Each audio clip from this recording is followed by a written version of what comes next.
Resumen del libro de Jueces, parte número 3. Decadencia moral y política de Israel, capítulos 17 al 21. Introducción, el colapso moral y social de Israel. Los últimos capítulos del libro de Jueces nos presentan una imagen sombría del estado de Israel en aquel tiempo. Sin un liderazgo centralizado y sin un rey que los guiara en justicia, el pueblo vivía en un caos espiritual, moral y social. La ausencia de autoridad permitió que cada persona actuara según su propio criterio, lo que resultó en una nación sumida en la idolatría, la violencia y la injusticia. Esta anarquía es resumida en la frase recurrente: en aquellos días no había rey en Israel, cada uno hacía lo que bien le parecía. Jueces 17, 6. Este periodo marca uno de los momentos más oscuros en la historia de Israel. A lo largo del libro de Jueces, Dios había levantado líderes para liberar al pueblo de sus opresores, pero, con el tiempo, la falta de obediencia y la creciente corrupción espiritual llevaron a Israel a un estado de decadencia sin precedentes. En estos capítulos finales, la narrativa se aleja de los relatos de jueces heroicos y se enfoca en los efectos devastadores de la desobediencia y el pecado generalizado. Dentro de este tramo del libro, encontramos dos relatos principales que ilustran la corrupción y la descomposición de Israel: la idolatría de Micaía y la tribu de Dan. Este episodio muestra cómo el pueblo había abandonado la verdadera adoración a Dios para seguir prácticas religiosas falsas, basadas en conveniencia y codicia. Un hombre llamado Micaía establece su propio sistema de adoración con ídolos y un sacerdote particular, lo que demuestra la falta de respeto por las instrucciones divinas. La tribu de Dan, en su búsqueda de territorio, adopta esta idolatría y perpetúa la corrupción religiosa en Israel. El crimen en Gabaa y la guerra contra Benjamín. Este relato expone la profunda inmoralidad de la nación. Un acto de brutalidad extrema cometido en la ciudad de Gabaa, perteneciente a la tribu de Benjamín, desencadena una guerra civil entre las tribus de Israel. La violencia y la venganza consumen a la nación, casi llevando a la extinción de la tribu de Benjamín. Ambos relatos muestran cómo la falta de dirección y la desobediencia a Dios llevaron a Israel a un estado de caos y sufrimiento. La corrupción no solo era externa, en forma de invasiones o enemigos extranjeros, sino interna, afectando el corazón mismo del pueblo de Dios. Estos capítulos no solo narran eventos históricos, sino que también sirven como una advertencia sobre lo que sucede cuando una sociedad se aparta de Dios y confía únicamente en su propio juicio.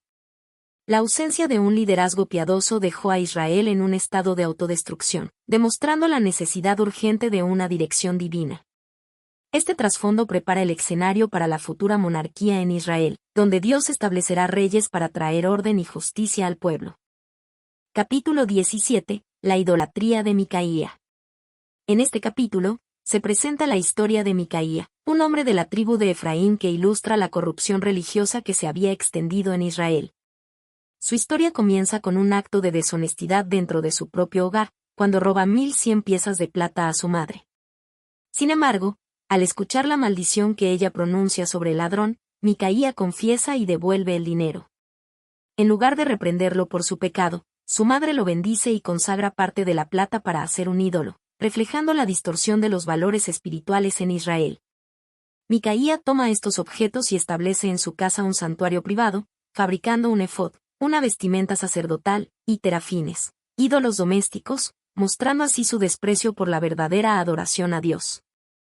La ley mosaica prohibía la idolatría y establecía que la adoración debía realizarse únicamente en el lugar que Dios había escogido, el tabernáculo.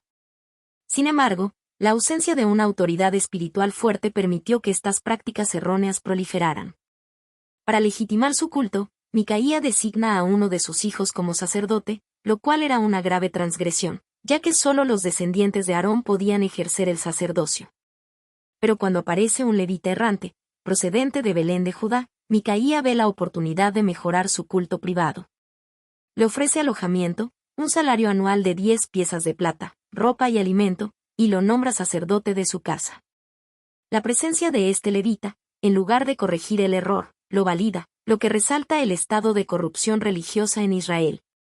En tiempos anteriores, los levitas eran los encargados de enseñar la ley y guiar al pueblo en la adoración correcta, pero en este caso, el levita acepta su nuevo rol por conveniencia, sin considerar la voluntad de Dios. Este capítulo es un claro ejemplo de la confusión espiritual que dominaba en Israel. En lugar de buscar a Dios conforme a sus mandamientos, las personas creaban su propio sistema de adoración, basándose en la tradición, el pragmatismo y la conveniencia personal. La frase clave que caracteriza este periodo aparece en el versículo 6. En aquellos días no había rey en Israel, cada uno hacía lo que bien le parecía. Esto revela que, sin una guía espiritual o un gobierno justo, el pueblo se alejaba cada vez más de la voluntad de Dios, estableciendo su propia versión de la religión. Este episodio también es un presagio de lo que sucederá en el siguiente capítulo, cuando la tribu de Dan tome estos ídolos y los convierta en parte de su culto, perpetuando la idolatría en Israel. Capítulo 18. La tribu de Dan y su idolatría. En este capítulo, se relata la búsqueda de la tribu de Dan por un territorio donde establecerse, lo que desemboca en una conquista violenta y en la adopción de la idolatría, marcando una desviación grave de la verdadera adoración a Dios. La búsqueda de un nuevo hogar. La tribu de Dan aún no había asegurado su herencia en la tierra prometida, pues no logró expulsar completamente a los cananeos del territorio asignado, Jueces 1, 34. En su intento por encontrar un nuevo hogar, los danitas envían 5 espías a explorar la región en busca de un lugar adecuado para asentarse. Durante su viaje, llegan a la casa de Micaía, en la región montañosa de Efraín, y reconocen la voz del joven levita que servía como sacerdote en su santuario privado. Curiosos, los espías le preguntan acerca de su oficio y le piden que consulte a Dios para saber si su viaje tendrá éxito. El levita, sin recibir una revelación auténtica de Dios, les da una respuesta favorable, asegurando que su misión prosperará. Este incidente muestra cuán superficial se había vuelto el sacerdocio en Israel, donde un levita participaba en prácticas idólatras y hablaba en nombre de Dios sin una verdadera autoridad espiritual. El descubrimiento de Lais. Los espías llegan a Lais, una ciudad habitada por un pueblo tranquilo y próspero que vivía en paz, sin alianzas con otras naciones. Los danitas ven esto como una oportunidad ideal para apoderarse de la ciudad, ya que sus habitantes carecen de protección y defensa militar. Los espías regresan con su informe y animan a la tribu a tomar la ciudad, asegurándoles que el territorio es fértil y adecuado para la expansión. La conquista de Lais y el robo de los ídolos. Confiados en su éxito, 600 hombres armados de la tribu de Dan marchan hacia Lais para apoderarse del territorio. En su camino, vuelven a la casa de Micaía y, sin escrúpulos, roban los ídolos, el efod y los terafines, llevándose también al sacerdote levita. Cuando el levita ve la oferta de los danitas, quienes le prometen un rol más prestigioso como sacerdote de toda la tribu en lugar de una sola familia, acepta sin dudar. Este acto muestra la corrupción espiritual y la falta de fidelidad a Dios en el liderazgo religioso de Israel. El sacerdote no tiene un verdadero compromiso con Dios, sino que simplemente busca su propio beneficio. Cuando Micaía descubre que han robado sus ídolos y se han llevado a su sacerdote, reúne a sus vecinos y persigue a los danitas. Sin embargo, al verse superado en número, no tiene más opción que rendirse y regresar a su casa con las manos vacías. Este episodio refleja la fragilidad y la inutilidad de la idolatría, ya que los ídolos que Micaía consideraba sagrados fueron robados sin que él pudiera hacer nada para protegerlos. La fundación de Dan y la idolatría permanente. Los danitas llegan a Lais y masacran a sus habitantes, destruyen la ciudad y la reconstruyen con el nombre de Dan, en honor a su antepasado. En lugar de establecer la adoración legítima a Dios, colocan los ídolos robados en su nueva ciudad y formalizan un sistema de culto idólatra, estableciendo una religión corrupta dentro de la tribu. Este capítulo concluye con una nota inquietante. Así tuvieron los danitas erigido para sí la imagen tallada, y Jonatán, hijo de Gersón, hijo de Moisés. Él y sus hijos fueron sacerdotes de la tribu de Dan hasta el día del cautiverio de la tierra, Jueces 18, 30. Este pasaje revela que la idolatría de Dan persistió por generaciones, e incluso fue legitimada por sacerdotes descendientes de Moisés. Esto es impactante porque muestra que la corrupción espiritual no se limitaba a la gente común, sino que incluso los descendientes del gran líder de Israel participaron en ella. Lecciones de este capítulo. La idolatría conduce al caos espiritual. La historia de la tribu de Dan muestra cómo el alejamiento de la verdadera adoración a Dios llevó a la tribu a una vida de violencia, corrupción y engaño. El liderazgo sin compromiso con Dios es peligroso. El levita que servía a Micaía y luego a Dan no tenía una relación genuina con Dios, sino que buscaba su propio beneficio. Esto ilustra cómo el liderazgo corrupto puede desviar a un pueblo entero. La idolatría no puede proteger ni sostener a nadie. Los ídolos de Micaía fueron robados sin resistencia, demostrando que confiar en cosas hechas por el hombre es inútil. Este capítulo marca un punto crítico en la decadencia de Israel, mostrando cómo una tribu entera se apartó de Dios para seguir sus propios caminos, estableciendo una práctica idólatra que persistió por generaciones. Capítulo 19. El crimen en Gabaa. Este capítulo presenta uno de los relatos más trágicos y perturbadores del libro de Jueces, reflejando la profunda decadencia moral de Israel en ausencia de un liderazgo fuerte. La historia de Levita y su concubina ilustra la violencia, la injusticia y la depravación que prevalecían en la nación. El viaje de Levita y su concubina. El relato comienza con un levita, originario de la región montañosa de Efraín, que tenía una concubina de Belén de Judá. La mujer había dejado a su esposo y regresado a la casa de su padre. 4 meses después, el levita decide ir a buscarla para persuadirla de volver con él. Al llegar a Belén, el padre de la mujer lo recibe con hospitalidad y los retiene durante varios días con comida y bebida. Finalmente, en el 5.º día, el levita insiste en partir a pesar de que ya era tarde. En su viaje de regreso, llegan cerca de Jebús, Jerusalén, pero el levita rechaza quedarse allí porque era una ciudad habitada por jebuseos. En cambio, decide continuar hasta Gabaa, una ciudad de la tribu de Benjamín, confiando en la hospitalidad de sus compatriotas israelitas. La llegada a Gabaa y la falta de hospitalidad. Al llegar a Gabaa al anochecer, el levita, su concubina y su criado se sientan en la plaza de la ciudad esperando que alguien los reciba en su hogar, según la costumbre de la hospitalidad en Israel. Sin embargo, nadie les ofrece refugio, lo que ya insinúa la decadencia moral de la ciudad. Finalmente, un anciano proveniente de Efraín, que residía en Gabaa, los encuentra y les ofrece hospedaje en su casa, advirtiéndoles que no deben pasar la noche en la plaza.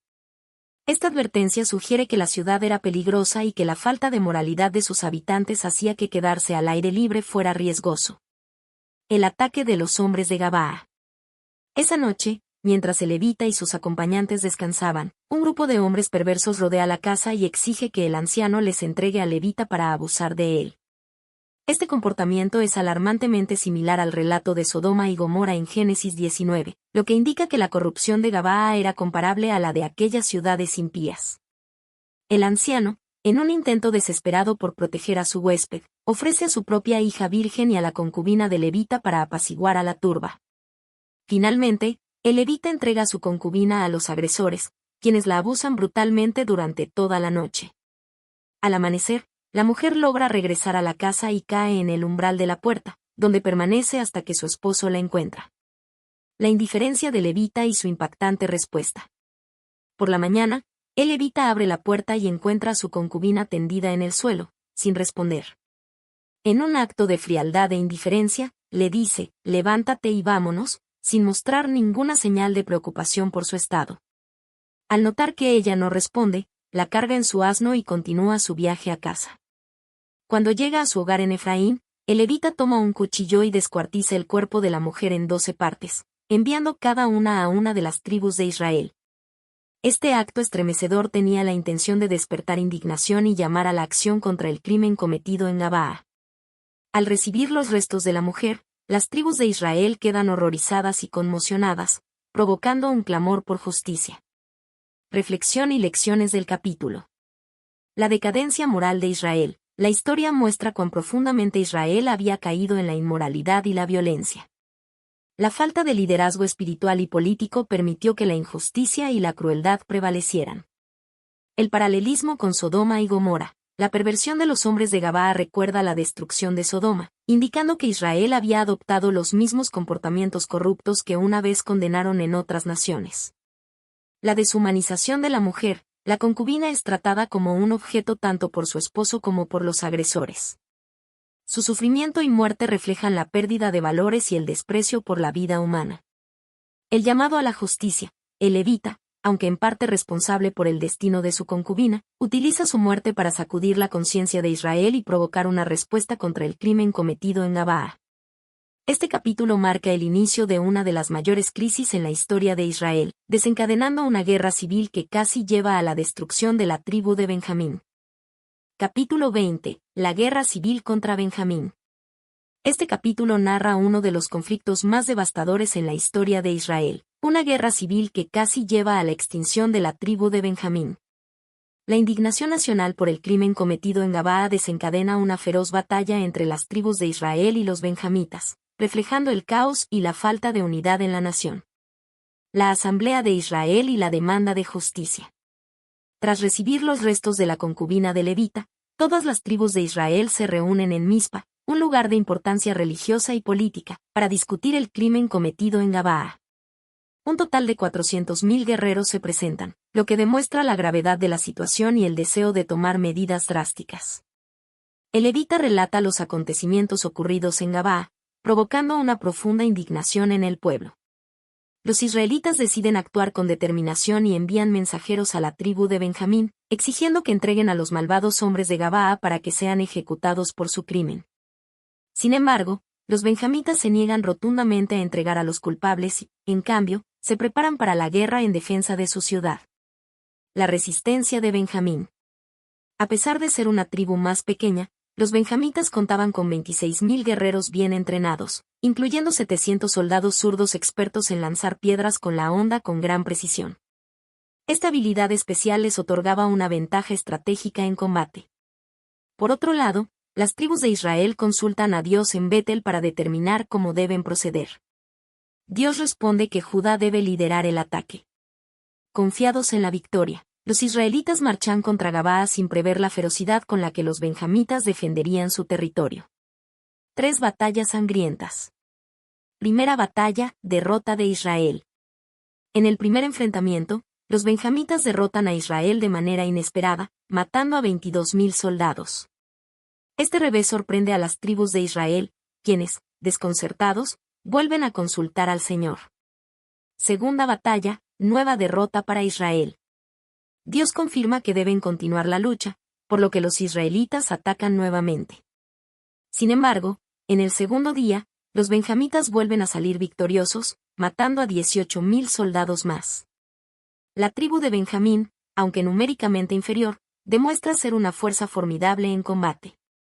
Tercera batalla, victoria de Israel y casi exterminio de Benjamín. Después de 2 derrotas aplastantes, los israelitas se humillan ante Dios, ayunan y ofrecen sacrificios. Esta vez, Dios les asegura que les dará la victoria. Con una nueva estrategia, los israelitas tendieron una emboscada alrededor de Gabaa. Cuando el combate inicia, los benjamitas, confiados por sus victorias previas, salen a la batalla como antes. Sin embargo, Israel finge retirarse, atrayéndolos lejos de la ciudad. Entonces, los soldados emboscados atacan y prenden fuego a Gabaa, causando caos entre los benjamitas. Al ver la humareda de su ciudad, los benjamitas entran en pánico y tratan de huir. Israel los persigue y aniquila a 25.100 guerreros benjamitas, dejando solo a 600 hombres con vida, quienes logran escapar al desierto de Rimón, donde permanecen ocultos durante 4 meses. La devastación de Benjamín y las consecuencias. La destrucción de Benjamín es casi total. No solo pierden la guerra, sino que sus ciudades son incendiadas y sus mujeres y niños son exterminados en un acto de venganza extrema por parte de las tribus de Israel. A pesar de haber logrado justicia contra los culpables, Israel se enfrenta a una nueva crisis, la posible desaparición de una de las 12 tribus. Sin esposas ni descendencia, Benjamín está al borde de la extinción. Reflexión y lecciones del capítulo.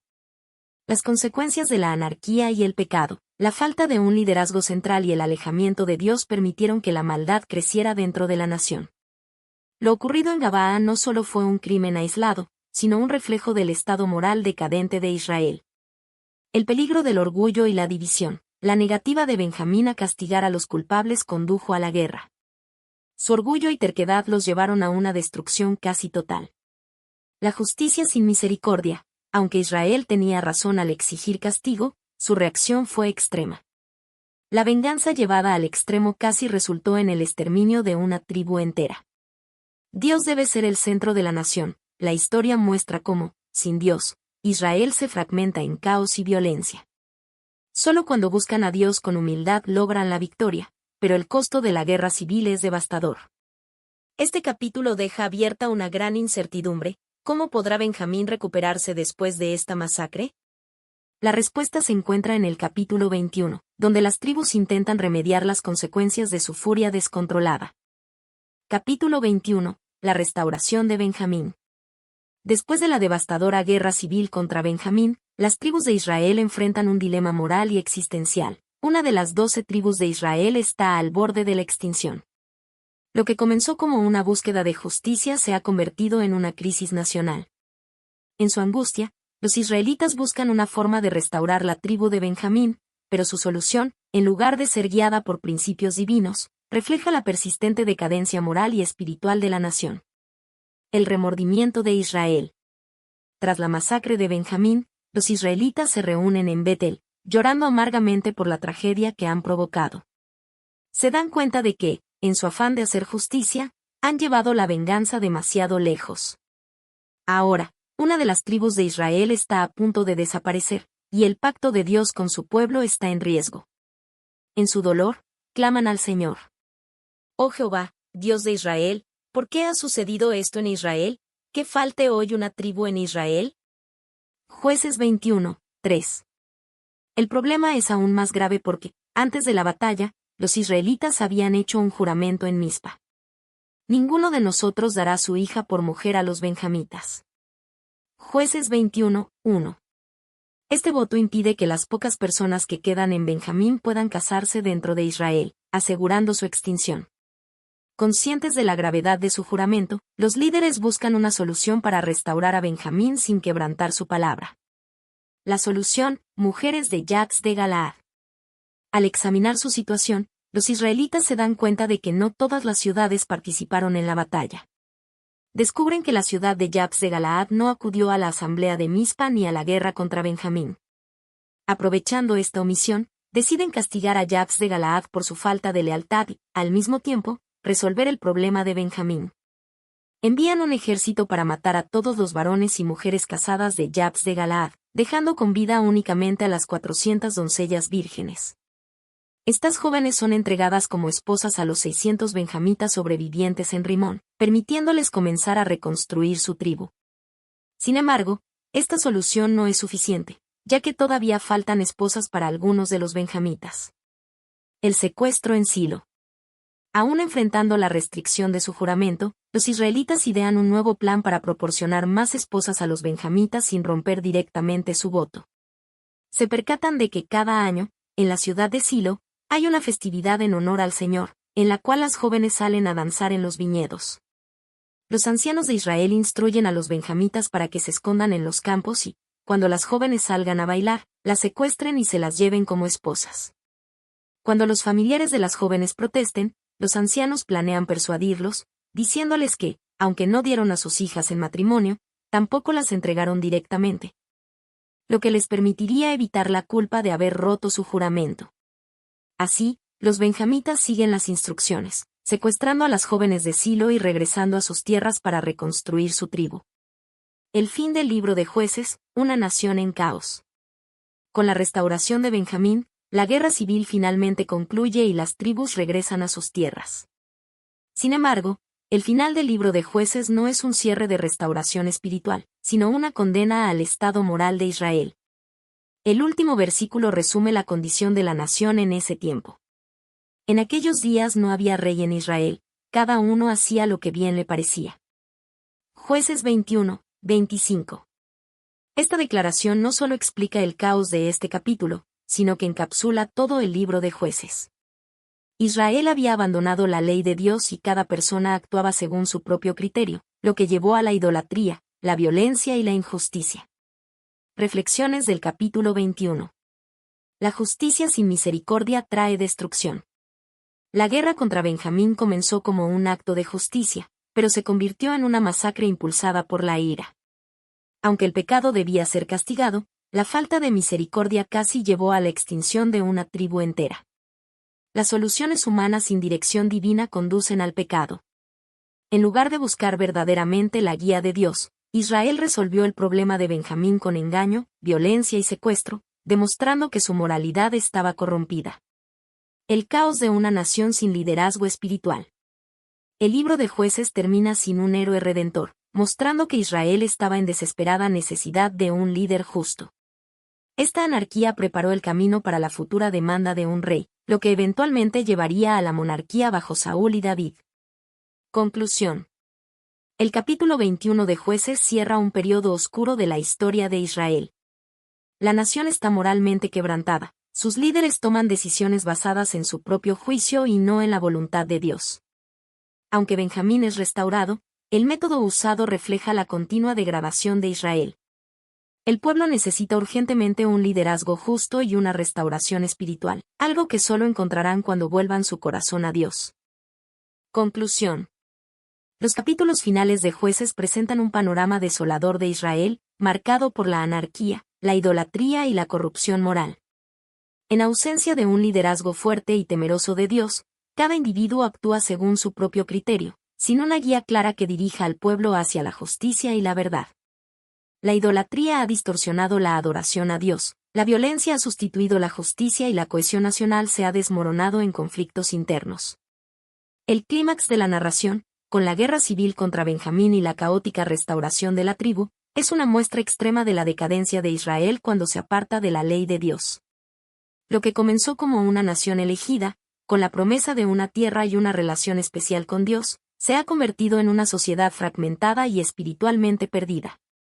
El libro de Jueces no ofrece una resolución clara ni un héroe redentor, dejando al lector con una sensación de urgencia. Israel necesita desesperadamente un líder justo que lo guíe en el camino correcto. Esta necesidad prepara el terreno para la monarquía en los libros siguientes, donde Dios levantará a figuras clave como Samuel, Saúl y David, quienes traerán un nuevo orden al pueblo. Sin embargo, la historia de Jueces es más que un simple relato del pasado. También es un recordatorio atemporal de lo que sucede cuando las personas y las naciones se alejan de la voluntad de Dios. Sin una autoridad justa y piadosa, la sociedad se desmorona en el caos y la autodestrucción. Israel necesitaba un rey justo, pero más que eso, necesitaba volver a Dios como su verdadero rey.